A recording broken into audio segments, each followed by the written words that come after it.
Hello there. It's time for most things Kenobi. I prefer all things Kenobi, but I suppose that's not the Jedi way. As long as it's not all things Anakin.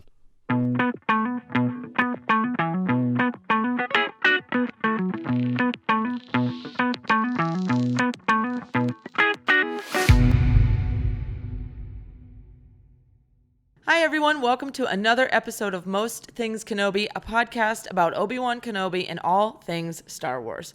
I'm your host, Leanne. And I'm your host, Lauren. And once again, we're coming to you from across the kitchen. We're recording in the presence of one another, which we usually do long distance, but since we're visiting one another, we have the pleasure of actually recording several episodes together. So, just a disclaimer that you may hear some feedback, some mic bleed, some sounds of my cat eating his kibble, but we apologize. We're doing the best we can from what we have here for our makeshift studio recording area. Yeah, our kitchen recording studio that doesn't come with mixers or sound Yes, proofing. no sound buffer insulation like we usually have. Yeah. So anyway, it's been a real fun time being together with you, like we said in the last episode. Yes. But we're gonna get depressed. It's time to get depressed. Today is a sad day. It's feel bad for Obi-Wan and Qui-Gon hours. Like we said, it's always Qui-Gon o'clock at most things Kenobi. It's the truth. It's the truth. Yes, we're focusing on those two. It's going to be fun, but sad. It's one of those subjects that kind of is so interesting. It's like you can't look away from it, but it also always hurts. Yes, the Obi-Wan Kenobi and Qui-Gon Jinn relationship, the master and apprentice, friend and friend, father figure and son figure. Yes, definitely. I love them. I do too, and I love like the complication of their relationship, and I kind of have expanded it, so now I can't remember what's canon and what's something I've written. Which, by the way, if you haven't written her stuff, fantastic Qui-Gon Jinn Oh, thank you. material. Oh, You're very kind. it's so good. It's fun to write him because I feel like I am him.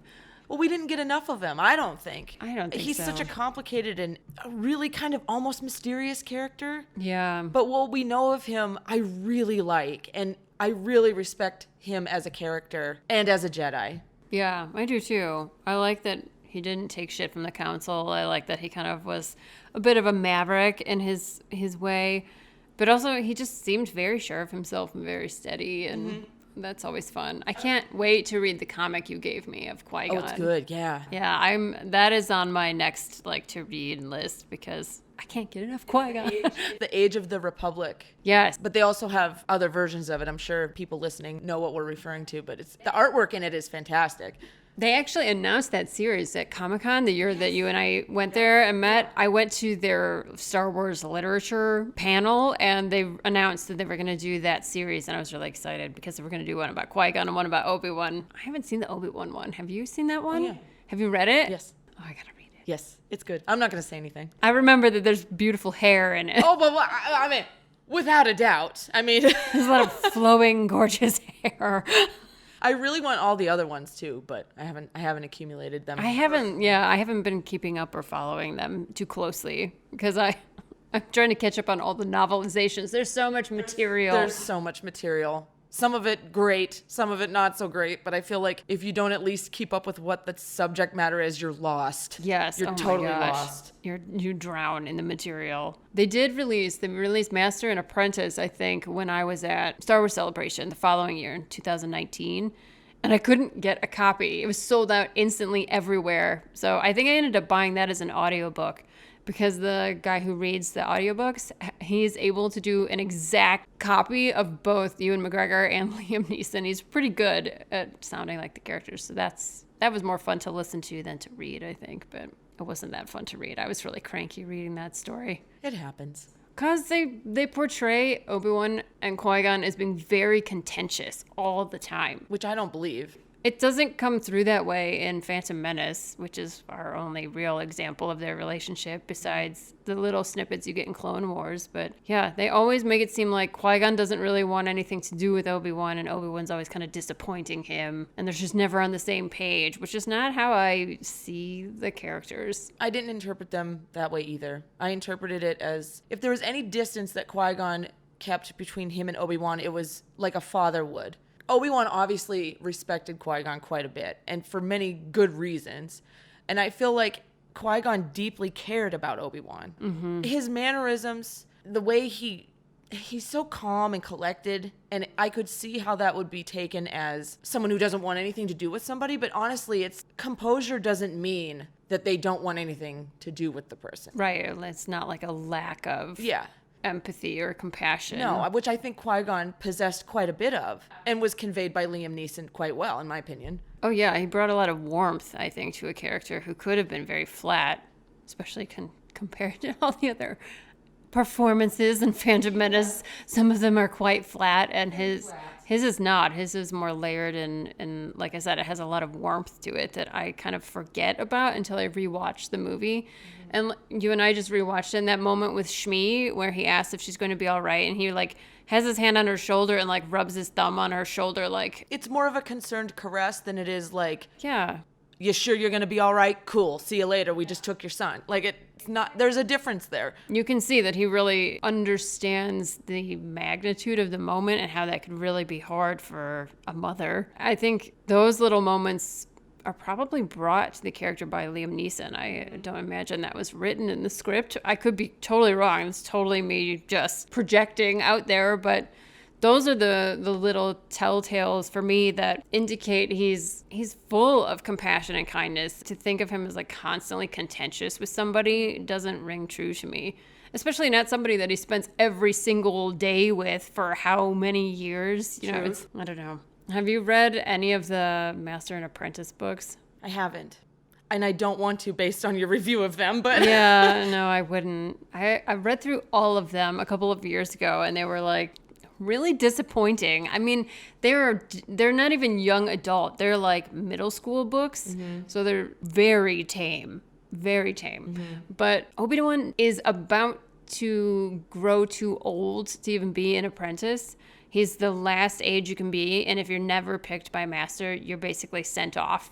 They were going to send him to the Agri Corps, so he's going to be a farmer, basically. He would have been a wonderful farmer. Yeah, but he's definitely got too much anger and like pent-up energy to farm. If he had the patience to try and grow Anakin into a decent Jedi, he would have patience to grow a seed into a full crop. I truly believe this. That's probably true. Anakin is a crop. He is. It went sour. Yeah. Oh, that's Oops, so sad. Too soon. Coming from me, I'm blasphemous. How dare you say such a thing about Anakin? I understand who he is. Well, Qui-Gon hasn't even been at the temple for a while. He's more like Quinlan Vos, where he's like not there. And he comes back, and Yoda basically forces him to take Obi-Wan as an apprentice, and he doesn't want him because he's too emotional. He's too hot-tempered. And so the whole foundation of their relationship, according to these Legends books, because they're not canon, they're non-canonical, but is that like Qui-Gon doesn't even want Obi-Wan. And that's just so fucking depressing to me. I can't stand that approach to their relationship because it's not at all what it seems like in Phantom Menace. No. And I think Obi-Wan would be enough of a perceptive student to see if his master or future master would not want him, and he would feel that, and it would show in the relationship if that were the case, and it does not show in the relationship, according to my opinion, or shall I say, from my point of view. From a certain point of view. Yes.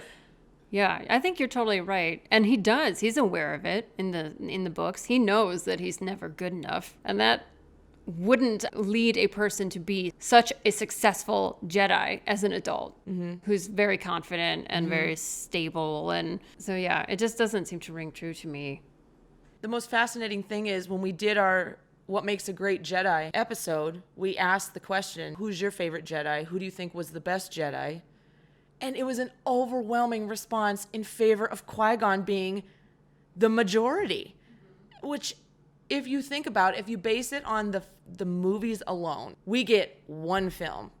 And people still think, and I'm in agreement, he's up there. He's up there in the list. I mean, you and I already talked about it, but I think that's impressive. Most impressive. Sorry, I had to. Sorry.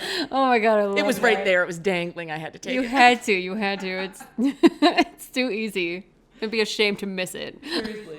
But I think it speaks volumes, don't you? Oh, absolutely. I mean, like you said, the fact that we got one movie, and obviously he's not even in every minute of it, and people agree that he's pretty much the most balanced.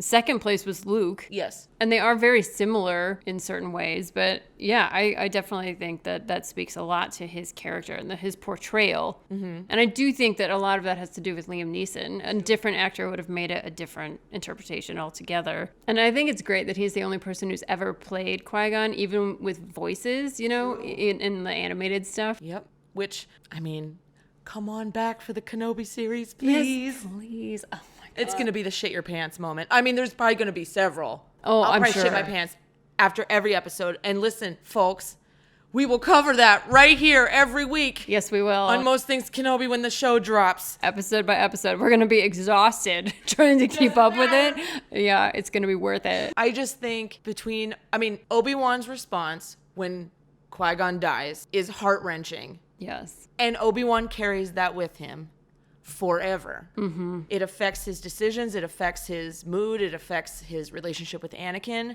which is very difficult and complicated at the beginning there. Mm-hmm. I don't know. What do you think? Did you feel that Obi-Wan was slighted when Qui-Gon immediately said, "I will train the boy"? I think so. I think there's a moment they make a point of showing how he turns and looks at Qui-Gon like, what? Like, the fuck? Yeah, I wasn't in on this plan. Since when? He quickly rises to the occasion saying, I know I'm ready to take the trials, but I do think that it was like a very fast decision by Qui-Gon. He meets this random kid and within a few days is like, well, I'm trading you in old apprentice for the new apprentice. And whether or not he really thought he was the Virgins, it was just like kind of careless, I think. But it's a testament to Qui-Gon's deep belief system. He deeply believed that this kid was the chosen one, and he deeply believed that, you know, the council wasn't everything. And we see Obi-Wan actually say, like, shouldn't you be following the code? If you followed the code, you'd be on the council. Yeah. Qui-Gon's just like, nah, it's all right. I got it. I got this. Strong beliefs. Definitely. And, you know, I know they made the film long before they wrote the book Master and Apprentice, but Qui-Gon is offered a place on the council in Master and Apprentice, and he has to decide because it would mean ending his relationship with Obi-Wan early. Like, knowing that he wasn't done being his master, but if he took the place on the council, it was kind of like something he'd always been striving for. And by the end of the book, he kind of realizes that that's not the path he wants to take. But it's sad because Obi-Wan becomes aware that Qui-Gon is trying to make that decision. So he's on pins and needles the whole time wondering if he's going to be abandoned or if he's going to be... Is Qui-Gon going to stay with him out of pity? And it's interesting because then from that, they go on into Phantom Menace. Mm-hmm. And so it's a kind of an interesting setup, which, again, it's very in keeping with the Jedi Apprentice approach. So it's just sad. And like, honestly, I'm not to shit talk this book because it was interesting. You're allowed to have an opinion. It just This is your opinion. It is. It's my opinion. I do not represent any larger, organization other than myself. That's it. But I did feel like Qui-Gon was just kind of a jackass. He was an asshole in the book. And especially the beginning, quickly judgmental, and yeah, I don't know. I didn't like the portrayal of either of the characters, really. Especially considering how much they flesh out Obi-Wan in particular, but Qui-Gon a little bit also in Clone Wars. Mm-hmm. Because Qui-Gon comes back in the Lost missions, when Yoda goes to find more about the Force, Qui-Gon's consciousness, because he's not a body, he's just a consciousness, like, comes to Yoda and helps him. The thing that really strikes me about the end of Phantom Menace is that Obi-Wan's path totally changes direction because of Anakin. Mm-hmm. And he never got the path that most people take, where you graduate to Jedi Knight. And then you have a break. Yeah, and then you go on into being a knight and doing those things. He just went from knight to master instantly. Well, not Jedi master, but padawan Master, and yeah. yeah. He went from being a student to a teacher instantly. And like also Anakin was behind because he was older. And he didn't do it by choice. He did it by a promise that he made to Qui-Gon. So that's heavy. That's heavy shit. Right. And they're having to like get used to each other too, because he didn't really have much interaction with Anakin. Qui-Gon had all that interaction. Also, wouldn't it be hard? It would be hard for me. Let me phrase it this way. It would be hard for me to not have resentment towards Anakin or whoever this new Padawan, this kid who Obi-Wan doesn't know. The cat agrees. The cat agrees.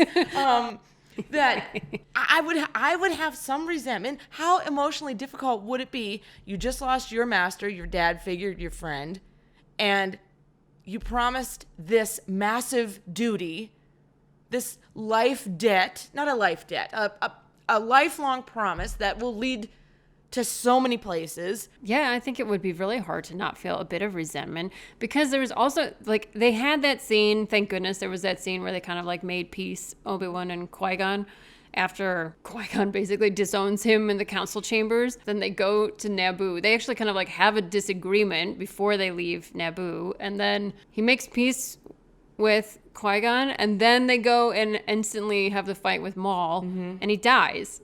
All of these sequence of events could easily be blamed on Anakin, you know, if you're in the wrong mindset. Yeah. It's not his fault, but it's easy to project that onto somebody, especially when your life has been so altered instantly, you know? And it's very important for Obi-Wan to not let that show to this poor kid, because that would... I'm saying this pretending I don't know what happens. But that could really alter this young child's feelings and his path if he harbors resentment or harbors any kind of emotional response because he thinks he's being blamed for all of this. I mean, I'm pretty sure that Anakin always missed Qui-Gon, and there is kind of like the storyline or the headcanon out there that like Anakin wished that Qui-Gon had continued training him, or That he would never have fallen if Qui-Gon had been his master instead of Obi-Wan. Yeah. Yeah, I've actually had somebody ask me that question on my Tumblr. My argument is always that George Lucas wrote it and always meant for him to fall. So, like, no matter what path he took, he would have always ended up in the same place because the story is about redemption, ultimately. Yeah. So he would have to have fallen at some point. We should probably talk about the saddest part. Yes. You go ahead. You first. I mean, the duel with Maul is such an... It's like, I can't not watch that scene because it's so entertaining, but it's also so fucking crushing. It's soul crushing. It's Star Wars crushing. Yeah. I love the very end when he like holds Qui-Gon while he's dying. And we were just talking about this, where Qui-Gon reaches out and touches Obi-Wan's cheek, but is talking about Anakin while he's doing it. I don't know. It makes me wonder what... In that moment, you're probably not processing it, and then later, when you look back in that moment, you start to wonder, what did all that mean? Mm-hmm. What do you think it meant? Oh, God. I mean, I've written about it a little bit in some of my fics, that it was probably hard to realize you had given everything. I'm speaking as though I am Obi-Wan, like I would know. I don't know. This is my projection, right? That, like, if I were Obi-Wan, I would have realized that I'd given my life to serving my master and earning my place at his side, since all the the novelizations of their relationship implied that Qui-Gon didn't even want him to begin with. So he had earned his place at his master's side, only to be given up within minutes of him meeting Anakin. And then as his master lays dying, he only talks about Anakin and doesn't say anything about him, Obi-Wan. So, yeah, I would say that might percolate in the back of your mind a bit over the years, making you wonder what all of that meant and what your place means. And clearly he didn't hold it over Anakin, at least not openly. You don't see him mistreating him. He, like, finds it very important to keep his promise to Qui-Gon. It's the one physical link he has besides Qui-Gon's lightsaber that he has to Qui-Gon. So I could see that. But, I mean, still... Anakin's the only person he says he ever loved. Yeah. Out loud. Well, how do you interpret all of that? Like, how do you see either the scene in the council chambers or, like, Qui-Gon's death? Qui-Gon's death, I see it as, perhaps this is cold, but this is how I interpret it. Obi-Wan should have known how Qui-Gon felt. So instead of saying, he assumed everything that he taught him, everything that, all the little moments, all the subtleties, Obi-Wan, he would have trusted that Obi-Wan would have known. So the only thing he didn't know Obi-Wan, he knew Obi-Wan would listen to him. He knew what kind of man Obi-Wan was, that he used those last few breaths to say, train the boy. You must, this sort of thing. And Obi-Wan did. And do I wish he would have said something like, thank you for being a wonderful apprentice. You'll do well. Yeah, I would prefer that to have been. But I see it as Obi-Wan knew and Qui-Gon knew that he knew. I think that's really smart. I think you're right. And they probably added that scene in where he says, I'm proud of you. You'll be a far greater Jedi than I ever was, or whatever, to like appease the fact that they don't say anything as he's dying. Right. I think you're right. I think that's really a wise interpretation of it. It seems like the wise Qui-Gon thing. He's saying the most important. It's kind of like when Yoda dies. True. And his last breaths are spent trying to give information to Luke as much as possible before he passes away without any sentimentality going on. That's a really good comparison. I didn't think of that. Well, damn. That's depressing too. Thanks, Star Wars. Again. The usual Star Wars. I love too how they add the details in Rebels of the fight between Obi-Wan and Maul, where Obi-Wan starts the fight in his pose that he has in Phantom Menace and then changes to Qui-Gon's and knows that Maul is going to use the same attack and hasn't changed and hasn't grown. And Obi-Wan has changed and grown. And so when Maul attacks, he knows, having watched Qui-Gon die with this attack, he knows now how to defend against it. Yeah. I thought that was fucking brilliant, Filoni. And then, thanks, Filoni. Filoni gets it. And then he holds Maul, kind of like he ends up with Qui-Gon holding him. Yeah, and Satine. Oh, how did I... Oh. They all die the same way, and they all die in his arms. So fucking depressing. And Vader dies in Luke's arms. Yes. Jesus. Thanks, Star Wars. Fuck you guys. No, but we truly... Thank you, Star Wars. What other show do you know? Universe. How dare I minimize it into a show? It's a whole galaxy now. It's a universe of greatness. Can you talk about this much deep shit? Seriously, I'm sure there are fandoms that are deep, but this one, it just keeps growing. I mean, I'm in the Marvel fandom. I could get deep about a few people. True. Yes, and I could about Batman and Dick Grayson. And Lord of the Rings. That is nothing but deep. Yes. Which is why I love it. But that's neither here nor there. A quick tangent that we are, guilty of. Yes. Well, doesn't Qui-Gon come to Obi-Wan in the Mortis arc? Yes. Yeah. I mean, when he appears in the Mortis arc, it's just to remind Obi-Wan of his promise. That's shitty. Yeah. But again, is that a projection of Obi-Wan's consciousness? They never really made it clear. Ahsoka sees her older self. Right, and Anakin sees his mother. Yeah, so that's difficult. It's interesting because they each have a different experience, right? Like Anakin's is manipulation. Yeah. When they show that it's the brother, or the son, coming to him as his mother. Yeah. Ahsoka and Obi-Wan, they don't actually show if it's manipulation from an external source like it was for Anakin, or if it's just their own consciousness projecting their own fears. I would vote consciousness because the son had a goal with Anakin. Anakin was pivotal. I mean, the Mortis thing was Anakin. The other two are there and being mind played with. Like, they're having visions. They're having questions being asked of them. Ahsoka turns, fucking evil for 10 minutes and everyone's like, WTF? There's things happening on Mortis that don't happen anywhere else. Yeah. But the son was the one who manipulated Anakin in that moment. I think Ahsoka and Obi-Wan's were... It seemed to be projections of their fears. Yes. Like his fear of not fulfilling his promise to Qui-Gon and her fear of kind of like knowing deep down that there was something misleading about Anakin's teaching method or his approach, his philosophy that would lead her astray someday if she kept following it. Which it didn't. No, it In fact, didn't. it helped her. Yeah, I think that's succeed. kind of interesting. She was often the like conscience on Anakin's shoulder, trying to rein him in and being like, patience, master, you're acting rashly. And it's pretty interesting to see. Mortis is great because, man, I wish we'd gotten Dark Obi-Wan there. That would have been the only place it would have been possible. If there was ever a place, it would have been there. Yeah. I would like to do an episode on that someday. Oh, we're going to do an episode on all Dark Obi-Wan. Because that was, man, we were robbed. That's why we have fan fiction. Yeah, exactly. Your fan fiction. Gotta finish it. It's so much. It's so, it's such a pressure on me to have it hanging over me, but I will get to it someday. You will, and it will be splendid. I have plans. As we have talked about a little bit on this trip, I have plans for what's going to happen to everybody. It's going to be great. It is. If I ever get to it. To be continued. Yes, exactly. So what would you like to see with Qui-Gon in the Kenobi series coming up? I would like to see some sort of communication between Obi-Wan and maybe Qui-Gon's consciousness. An apology. Ooh.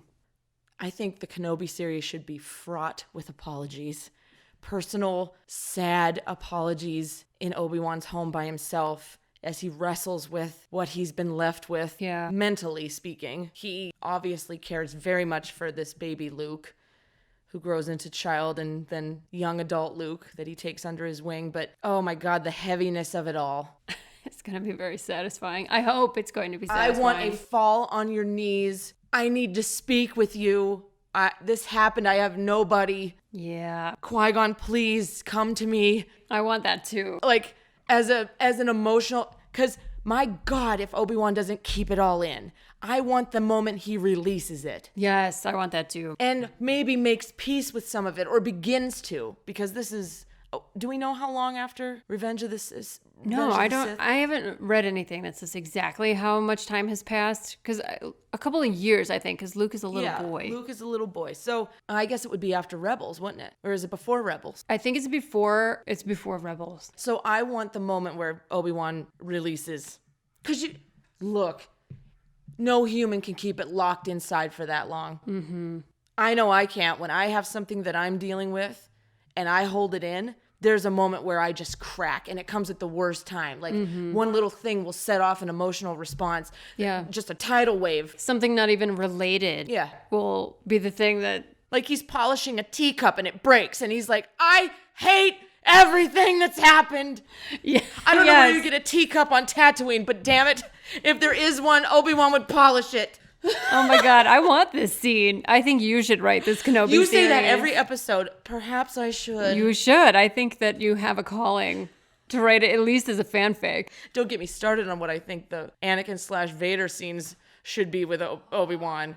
And we know Hayden and Ewan are together. Yeah. So... I know. I wonder if it's going to be flashbacks or if it's going to be like current Anakin. Hayden's hair is quite Revenge of the Sith-ish. Is it? I haven't... Sith-ish. Say that 5 times fast. Or not at all. It's curly and long currently. Nice. Excellent. I know. The Skywalker's hair. God damn it. It's good shit. It's good shit. Those jeans, though. Yeah, right?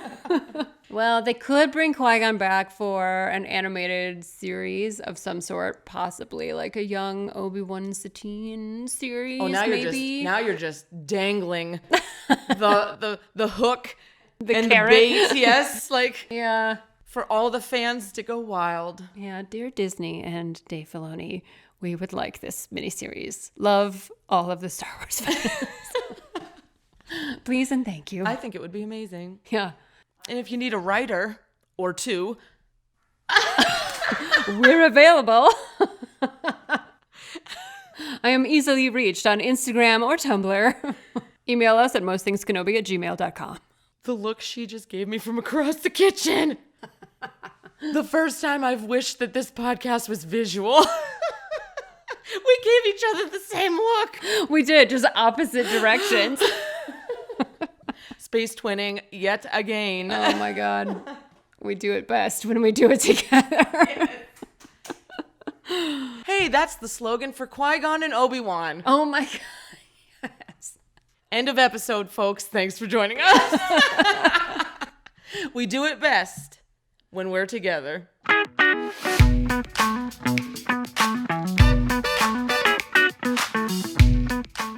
So we would like to ask our fans and listeners, when the Kenobi series comes out, what would you like to see in the show? And specifically, what Qui-Gon moments would you like to see in the Kenobi TV series? Would you choose something like we talked about? Would you choose something totally different? Do you not want to see him at all? Mm-hmm. Do you think he should be left, Kenobi goes on his own and figures this out on his own? Mm-hmm. What do you think?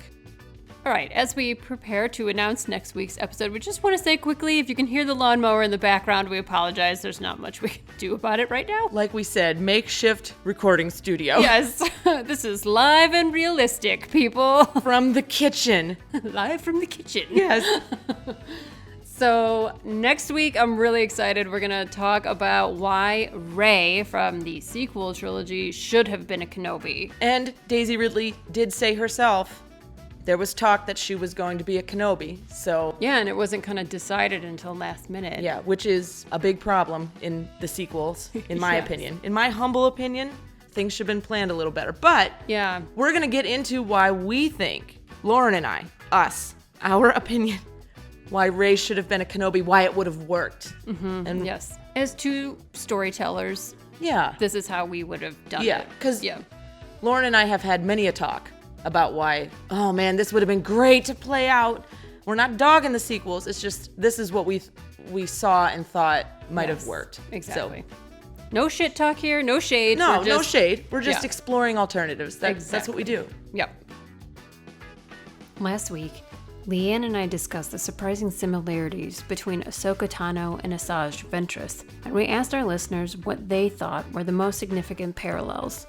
Kid Clever on Twitter said, Ahsoka and Ventress were both cast out from the groups they were a part of. The difference lies in that Ahsoka was given an opportunity to come back, while Ventress was most certainly not. On Instagram, we got some interesting responses. A lot of people noticed that both Asajj and Ahsoka used Jarkai, or two lightsabers, which I thought was pretty interesting. And a lot of people noticed that they both had to choose their own code, basically, after they left the Jedi and the Sith. They were kind of out on their own, and they decided to live by a set of rules that they established. So whether you relate more to Ahsoka or you relate more to Asajj, I think there's a lot of inspiration to find in both characters. Thank you so much for joining us here on the Most Things Kenobi podcast.